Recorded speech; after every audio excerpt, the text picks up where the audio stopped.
Holy Ghost. You better watch out, because if they're going to dance, next thing you know, they're going to be speaking in new languages.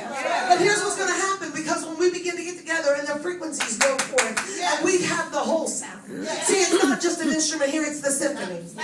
God's wanting a new sound in the earth, and it is the sound of unity. It is the sound. Let me tell you what that sound is. Speak it. That sound is the oil that drips from the head and goes through the garment, the head, the hem of the garment. See, it's 133 Psalm, and it says there is a commanded blessing. Let me tell you what the commanded blessing is. The commanded blessing is when God speaks into the sound. Yeah. When he says, yes, that's the sound I want. See, there's a sound of the oil of unity. There's a sound of some things being birthed. There's a sound of some things coming together. There is a sound. See, that's what you don't even hear. See, there's some sounds. So you didn't think their oil going through material, oil going through hair had a sound. But see, heaven heard it. Earth heard it. Come on. See, that's what you got to understand. God's releasing the new thing. There's some things. This child come up here today, and she began to talk about the rocks with crowds. See, because she understood rocks had a mouth. Come on. She began to see something that other people didn't see. God was pointing some things out. Because when you begin to realize that if it can respond, that means that it has something to respond with. So that means, obviously, that God is creating some sounds. Come on, let's get back to God's creation. God said, let us make man in our image. See, God's looking for God. That is after our likeness, and let them have dominion over the fish of the air and over the... Listen, dominion. That's a word right there. Too many of us, listen to what it's over. This is what too many of you don't understand. Dominion means the ability and power to rule effectively. Yes. Dominion means you get to keep it. Dominion means you don't just speak to it today and it's gone tomorrow. That means it's yours to command. Yeah. And it says over the fish of the sea, over the fowl of the air, and over the cattle, and over all the earth, and over every creeping thing that creepeth upon the earth. You actually have dominions over the creeps. Now discern that amongst yourself. It's all right. It's all right, God. And God said it was good too. So God created man in his own image. In the image of God created he him. Male and female created he them. This is what I want to get to. And God blessed them. And God said unto them, be fruitful and multiply. Replenish the earth, subdue it, and have dominion over it. Anytime God begins to tell you something in twos, I want you to take special notice. That means he means it when he says verily, verily, surely, surely. Listen, he's getting your attention because he's about to establish a principle. Yes. The problem is too long when we thought that we'd surrendered every bit of dominion. Here, listen, you don't understand the full finished work of Calvary because then your checkbook wouldn't be on zero.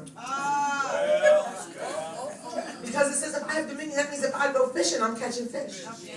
That means that if I'm outside, listen, I had a bird this week that decided that he was going to use my car as his personal toilet. I have a black car. And obviously that was disgusting. It looked like he'd been eating granola for 3 weeks. Let me tell you something. I began to curse that bird. I said, that bird has got to either move or die. And let me tell you something. Because you know why? Because I spent 4 days washing my car. I would take the bucket out, rinse it, and have to pull it down to the garage, hose it off, and pull it back out front. No. But it took the third time.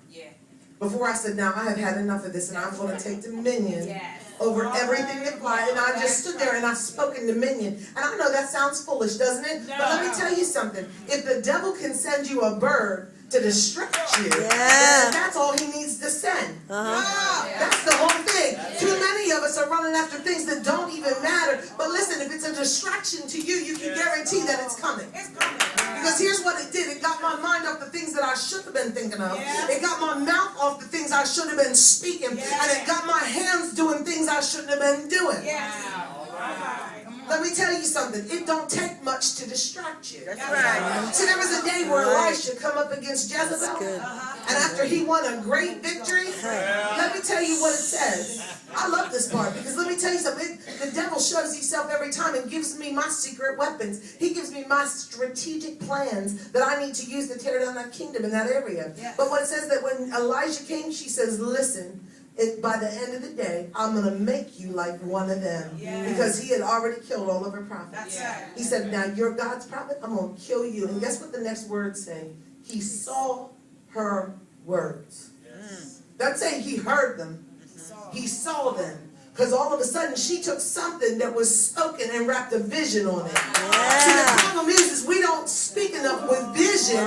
Because the problem is too many people are hearers and they can't see what to do. That's why there's nothing there. They have to understand. See, the problem is we've got to learn to create.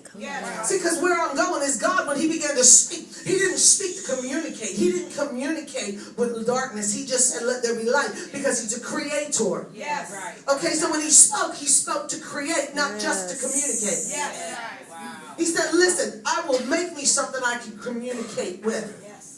See, listen, the environment was already there before Adam got there. Begin to look at it. The earth had been called forth. The land had been divided. The sea was put in bands. The earth, everything was done night and day. The ground had already produced everything that Adam would need to sustain himself. In the environment was already there. But here's what I want to show you. That when God began to speak, things began to happen. Because every time God speaks, every time the word comes forth, the thing that he is seeing behind the word comes to fruition. Hebrews 11 puts it this way. The worlds that we now see were not formed by things that do appear. That means that he released a word from himself with the ability to create. And that means that he saw it after he spoke it. Do you understand? That's why the pattern for you is you're going to have to speak it before you see it. The Bible puts it this way, calling those things that be not until they are. See, the problem is you're not looking at the way it is. You're looking at the way it is supposed to be. That's called I see it before I get it. That's why I can shout even before I go back home, because I already know something's changed. That's why I can stand in this place and decree and declare to you that I am abundantly blessed. My health is secure. My family is blessed. And I am the righteousness of God. And I'm going to take this word to the city and I'm going to release a wind